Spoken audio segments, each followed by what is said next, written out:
In a conversation, do you put more focus on sparing the other person's feelings or on being honest? Hey everybody, Allison Gardner here. Welcome to my new office. We moved over the weekend and we are now in new space. We're in a house. I absolutely love it. It brings me a lot of joy, and I am very excited to be bringing you videos from in here moving forward. And I hope also to create a space where we are talking about things that create safe space, that we are talking about things that make it easier to try the techniques I teach, and it's not just about perfection. Because often we can get caught up in not doing a thing until it's perfect, not doing a thing until it's just right, and then beating ourselves up when it's not just right. And then we don't try. But the thing about communication is that you try. The thing about communication is if at first you don't succeed, you try again. Because trust is built in that try again process. It's not about showing up perfectly the first time. It is about showing up. So I want to go back to the question that I asked you in the very beginning. In conversations, when you're planning conversations, when you're thinking about conversations, what's your focus? Is it on avoiding discomfort, or is it on actually telling the reason that you're having the conversation?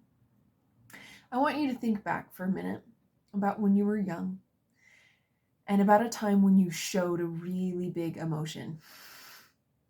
How did people react? Was it creating space for you to feel the emotion? Was it in shushing you and trying to get you quiet as soon as possible? Were there looks of panic on their faces?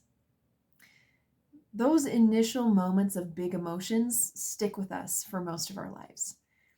And if you're anything like me, there was often panic on faces. I mean, just think about when a kid throws a tantrum in the store.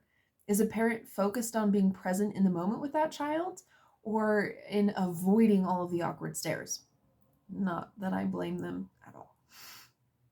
But when that's our experience of big emotions, we tend to fear discomfort. We tend to fear causing that big emotion again because we don't want to see that look and we don't want to see that reaction.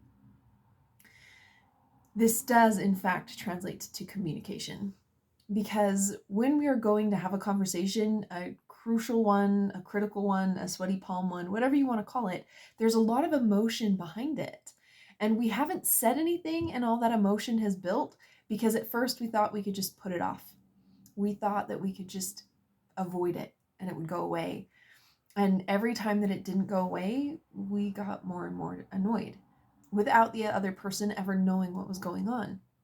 And now we've hit this point where it's gotten so big, we really don't want to say anything because we don't want to explode. So what do you do? First, get down on paper what you actually feel to say. What is it that's actually bugging you? What's an outcome that you want to be different?